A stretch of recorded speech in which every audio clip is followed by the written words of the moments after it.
thanks everybody for joining us today. We have Jeff Franco, who's the former executive director of City Year in Washington, D.C. He's currently an adjunct professor of nonprofit management at the University of Maryland and also American University, and the CEO of Camino Consulting. Thanks so much for joining us today, Jeff. Glad to be here. Thank you for inviting me. Yeah, really excited that you're here. So starting out, I've got a few questions for you. Just want to gain some insights from you, from your leadership at City Year. My first question is, while you were the executive director of City Year in DC, the organization tripled the size of its staff, quadrupled the number of students that you served. And I'm wondering, how did you bring about this tremendous growth? What do you believe were the key factors in your success? Well, some of it was strategic, some of it was dumb luck. I think one of the things that happened when I started, I ended up just, again, talk about dumb luck, started my role at City Year at the same time that Michelle restarted her role as the Chancellor of DC Public Schools. And many of you probably have heard of her. She was a force of nature. People loved her or hated her, but I met her at an event early on, and I said I'd love to explore the idea of a new way of City Year approaching its work in the community and focusing on just the schools. And so she was interested in the idea. And so I met her at her office and I told her the idea, we want to become an education nonprofit, which we weren't at the time. You know, I always say we were like the yeast and other nonprofits bred at the time. So we got the young people that wanted to serve, and then we found nonprofits that needed the human capital to, you know, have the service. So at the time our core members were doing HIV/AIDS training, building homeless shelters. I mean, anything that the community needed. And we thought, okay, how can we really kind of focus our efforts? And we thought the dropout crisis, that's where we want to kind of hang our hat. And so I met with Michelle and proposed this idea of our core members serving in our schools. And her idea initially was great. She goes, I want to have one core member serving in every school in the district. And I said, okay. So we have another idea, which we thought we could actually have a team of core members, about 10, serving all day, every day in a particular school, from the morning bell to the after school program. And they would serve as near peer tutors, mentors, and role models. And so she loved the idea, and she said, let's pilot it in 4 schools. You know, that 4 schools, what we had thought in mind to do it. And they paid for it, which was a boon for us because we were really volunteering all the programs that we did. And it took off. I mean, she was thrilled with it, and we just started expanding from there, from 4 to 8 to 16 schools. And, you know, that is when, during the course of that first year, that we decided to pivot all of our programs to the education space and just focus on the schools. And, you know, they were paying us to be in the school, so that was a source of earned revenue, which we didn't have before. And so that necessitated us to really start raising more money and recruiting more core members.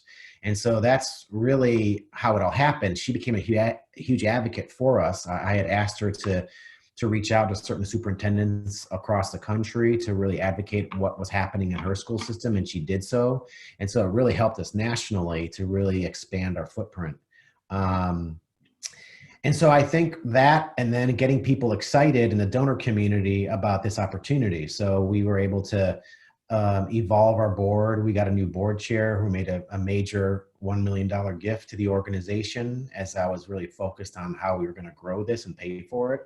And we continue to do that. So as we got bigger, as our funding got increased, we became more sophisticated in terms of how we needed to run things and the staff we needed to bring on to handle the number of schools we're going to. So, you know, I would say I was at the right place at the right time. I think I've always been a natural fundraiser, and I was very passionate about our mission. And so to me, it was a 7-day-a-week job that I was happy to do. And I think we just were fortunate that people started recognizing us as an organization that was really had become an education nonprofit. And so we still continue to have a major presence in DC public schools. I think last year we were in 20 schools. And so, yeah, I would say though, make the pivot to the education space changed everything for us locally and nationally. Wow, that's really interesting. I actually hadn't heard that story, but it's fascinating how you were there the same time that Michelle Rhee was there, and you had an idea that gained some traction, and sounds like you piloted something, maybe took a risk, and then went all in on that after the pilot proved successful. That's just fascinating. Yeah, and the program evolved over time because, we'd never done this before. So that first year, we were kind of pressure testing lots of different things that we were doing in the schools and learned from our mistakes and realized what was working well. And, as we got bigger and our presence got bigger and our name got bigger, there were more eyes on us. So we had to really make sure we were showing impact in the schools. So we had to evolve that as well. So there were growing pains from beginning to end because we had to learn on the fly.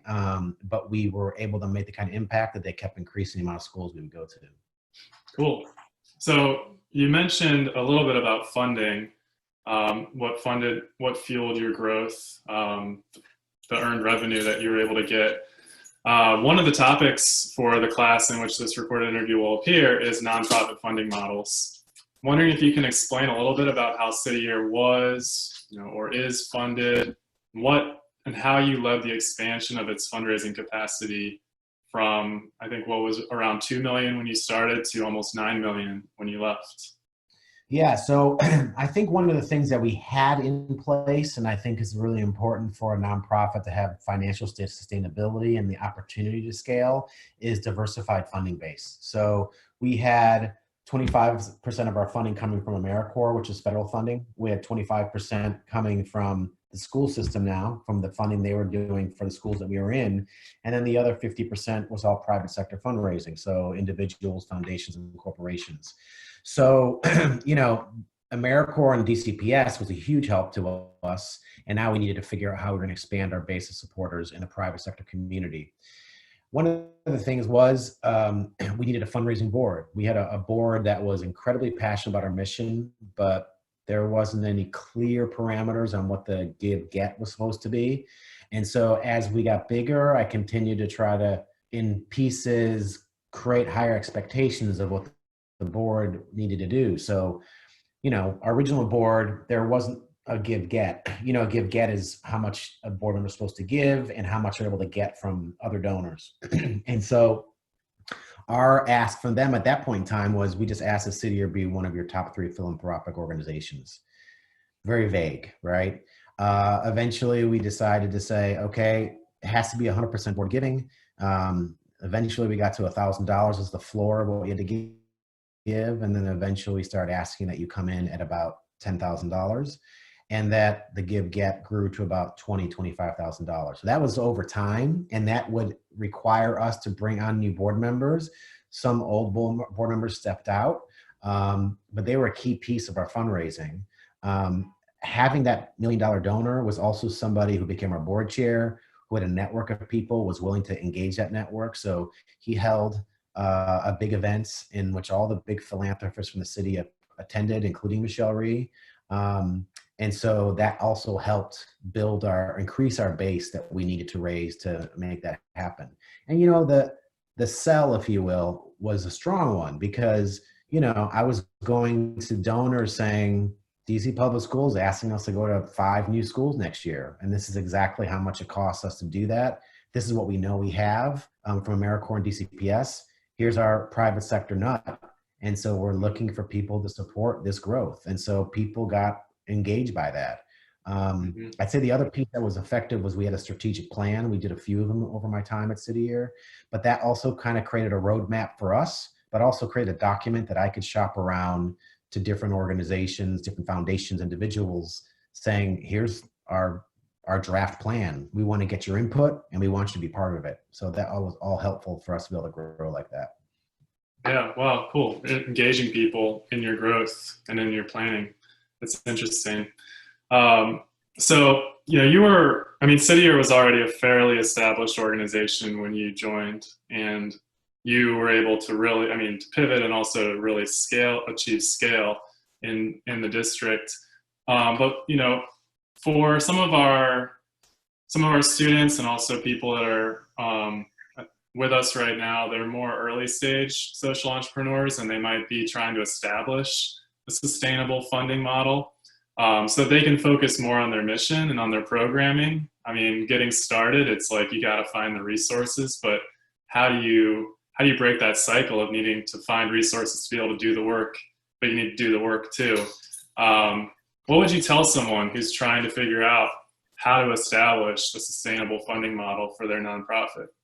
It's a great question, and to some extent, fundraising is like the Achilles heels of nonprofits because you're having to rely on the generosity of others to fund what you're doing. The example I was given in my class that I teach is like, always use Apple as an example of a private sector company that their funding models, now they sell everything, but I mean devices, right? So that is their funding model. They're not looking for donations so they can grow. It's harder for nonprofits to do that. So I think for people that are just starting out, one, I think, is to recognize that everyone is a fundraiser, from your development director to your staff person, because you're all supporting and really publicizing the mission of your organization. I think the board is so key. You get that board chair, and you get that board chair to bring people around that table that have the correct financial superpowers to help you build and grow the base of your relationship world that can be giving to you. I would say at its basis, and this is how I looked at my years of City Year every year, even though fundraising was such an important piece. I was always focused on, we have a relationship of stakeholders, a relationship world of stakeholders. And a stakeholder is everyone from the $1 Million donor to the City Year AmeriCorps member serving in the schools.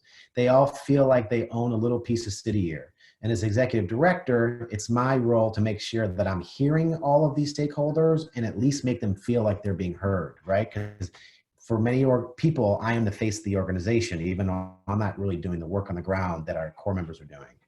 So I would say that you constantly have to be building that relationship world. I mean, think about if you were to start a nonprofit today and said you had 10 friends that were excited about it and say, this is great, and maybe they even gave a little money to help you start it.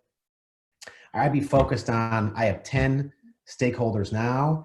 I want to have 50 stakeholders by the end of this month, and continue building that relationship world, because as our relationship world grew and my own personal and professional relationship world grew, then it got to a point in the last few years where it was so big that I felt like I could accomplish anything. I was always telling staff members, if there's an issue, whether it be funding or we need X, Y, and Z, just come share with me, because I know I have a relationship role that I can engage to make it happen. So I think at the beginning stages, you need to be blowing out that relationship world. And I think that, some people, they get involved with an organization, sometimes are a little leery or anxious about fundraising.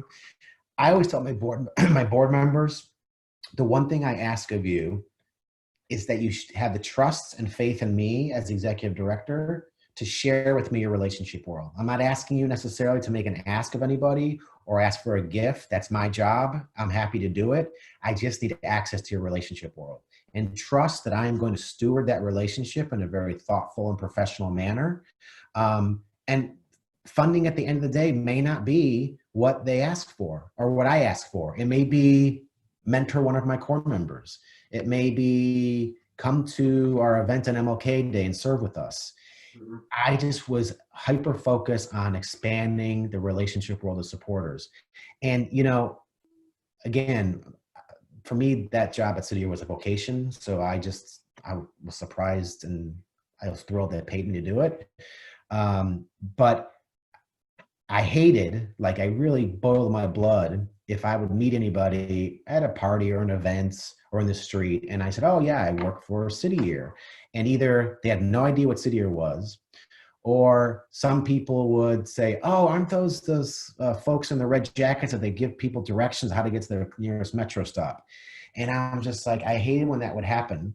And so I said, at minimum, my personal goal in all my years there was that everyone in the city would know City Year at least at the level that they know the United Way. So you could ask anybody if they know the United Way, and virtually everyone says yes. Now, not everyone knows exactly what they do, but at least they have an idea that they're some community organization that help communities. Like, I wanted them to know that at the very least. And I feel like by the time I was leaving, that was really starting to take shape, that they saw the red jackets all over the city. And to me, I knew at some point in time that was going to translate to fundraising. Mm-hmm.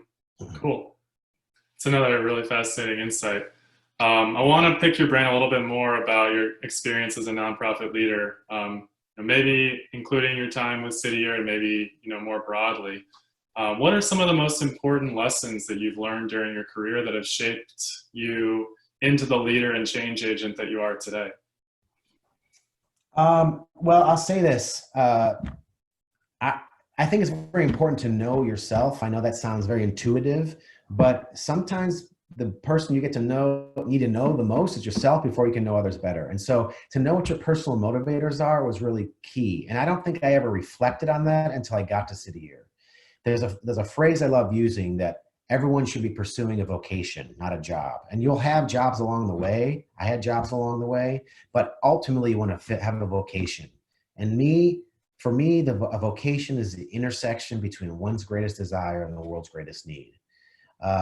It's one of my favorite quotes. And when I thought about it, that's exactly where I stood. I stood at this intersection of my greatest desire to serve young people, to serve my community, especially in underserved communities, and the world's greatest need, which in this space was like education inequality, right? Which was just looking at how the disparity was at least in Washington, and this exists really in every major metropolitan city in the country. What I realized in my time there was, one, I was like a politician because I was promoting City Year, but it was kind of a fun, good-natured politician.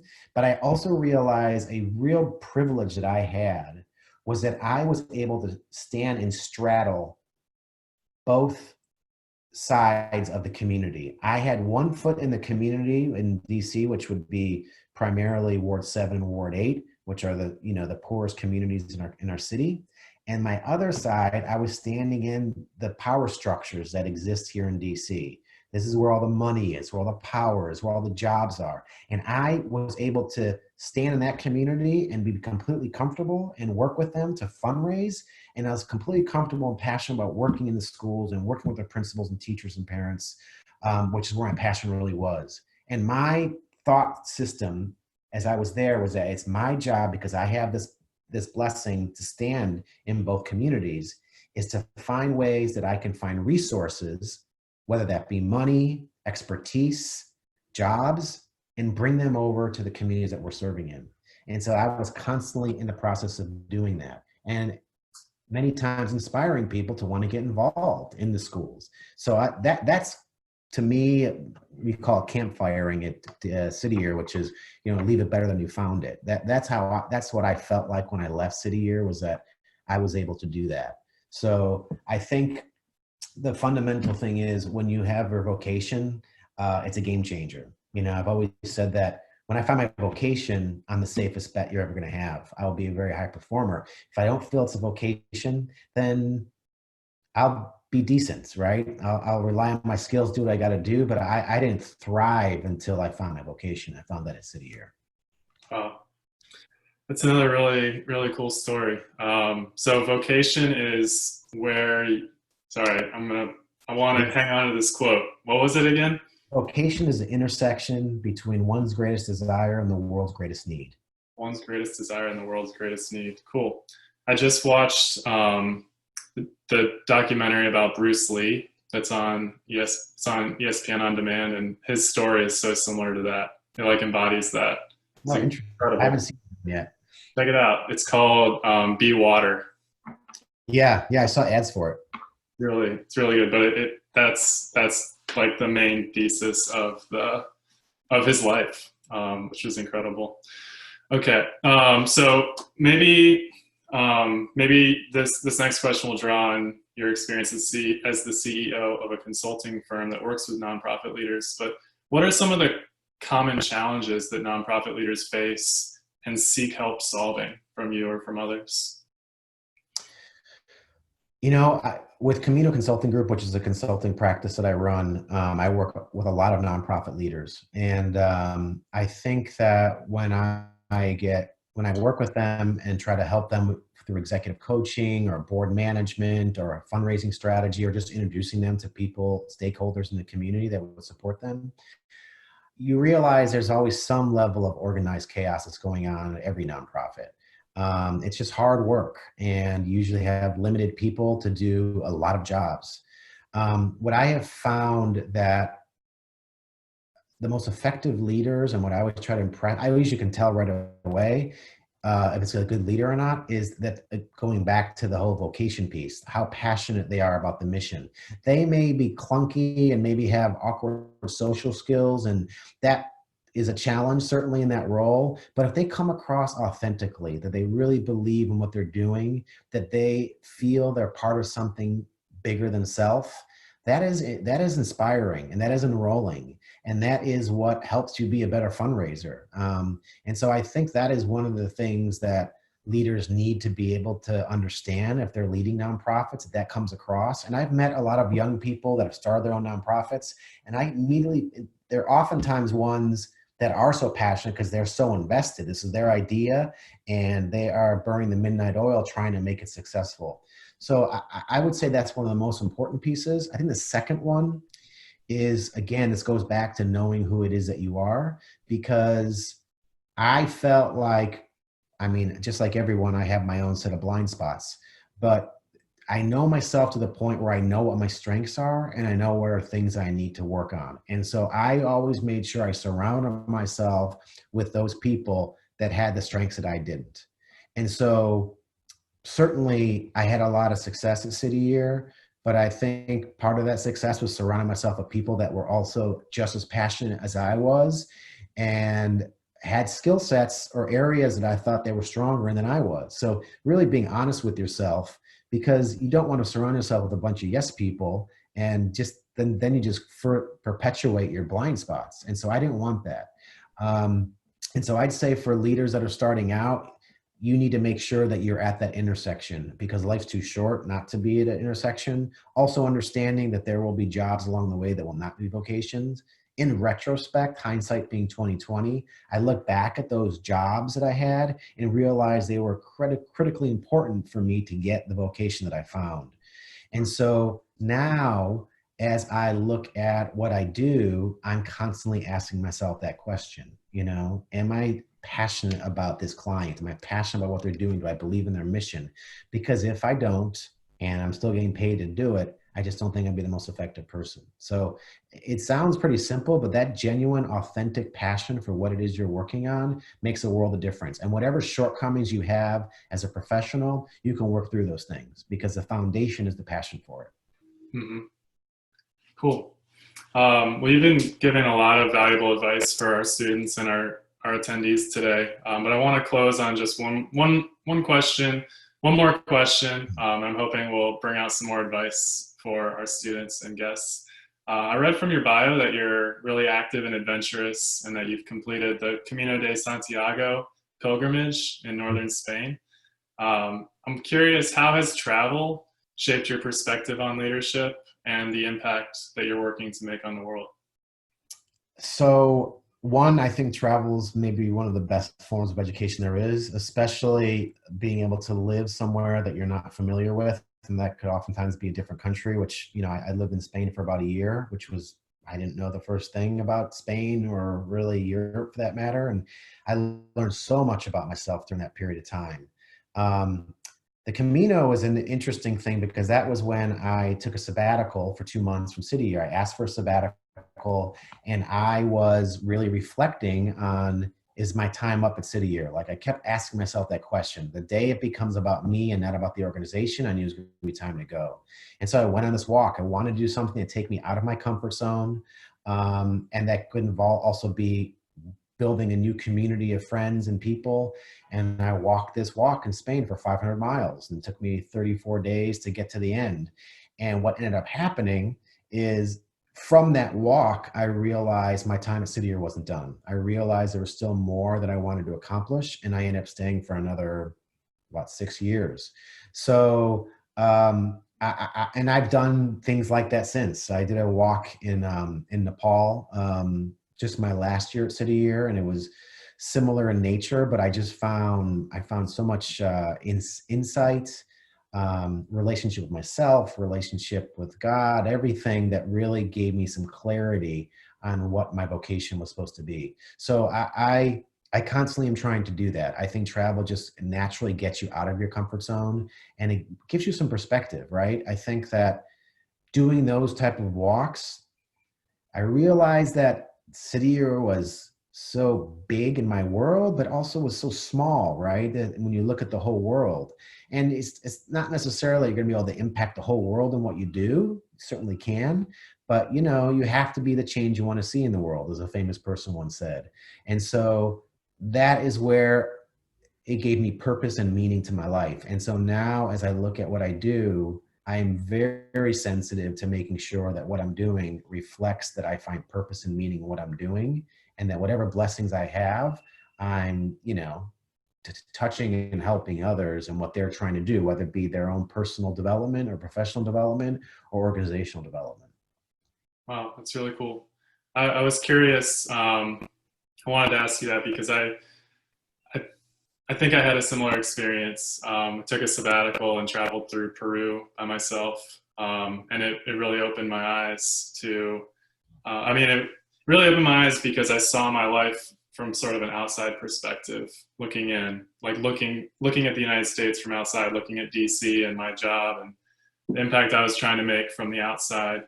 And then I came back just so energized after Yeah. that, and like with a renewed sense of purpose and like what I wanted to do with my career and with my life. How did you, like you mentioned you took a sabbatical, sorry, this is a follow-up. But how did you manage to take a sabbatical? I mean, I think it's something that everybody wants to do, but it just seems unattainable. Or it's like not allowed, you know? Like, Now, at the time, there was no sabbatical policy at City Year. So just like you, I kept hearing about sabbatical, and I'm like, that is like the coolest thing ever. I want to do sabbatical one day. And I learned about another fellow leader of mine that ran a nonprofit that really kind of was a great mentor to me when I started. She had taken a sabbatical. They had it in their policy to have sabbaticals. And I'm like, this is such a great thing to do. It's a great retention strategy for an organization. So after I was at City Year for, I think it was about 3 years, I told the organization, I said, I'm going to give you a heads up. I'm giving you 2 years notice that in 2 years, I'm going to be asking you for a sabbatical. And so they were like, okay. So I asked for it. Now, granted, I was having a lot of success at the organization. So the organization was very good to me in granting that to me. And it wasn't, there's different types of sabbaticals. Mine was cobbled together through some vacation time from the previous year, some from that year, some they gave me, and then maybe a week or two of unpaid leave. So it was a combination of things. But interestingly enough, I kept hammering that with a national organization. I said, you need to have a sabbatical policy. I wrote a memo really telling them why it would work, how you could structure it, and why I thought it was important in order for the executive directors or anyone who served a certain amount of years of City Year. And today they have now established a sabbatical policy because I have friends of mine who are executive directors of City Years in other cities. One of them actually, the ED in Philadelphia, that is starting his sabbatical this Friday. So now it is a formal program that they have for people that serve a certain number of years. And you know, that came from me learning about it, pushing for it, getting it, and then thinking, okay, with the whole mindset of something bigger than self, like what a great legacy to leave that they have sabbatical policy for people that serve. And for me, it was a great retention tool. Remember, I did the sabbatical and I stayed 5 years more. Had I not had a sabbatical, maybe I would have been like, maybe it's time, right? yeah. But I think sabbaticals are incredible things. And I think that if you're a high performer, if they don't have a policy in place, you should bring it up and say the importance of it and why. There's a lot of research out there that shows just the retention rates when you have a sabbatical policy. So it was the greatest thing I ever did. Cool. Well, it might be a nonprofit opportunity if you want to start something new. I'm interested. A nonprofit sabbatical organization? Yeah, a nonprofit sabbatical advocacy group. That'd be great. Sabbatical consultants. All right.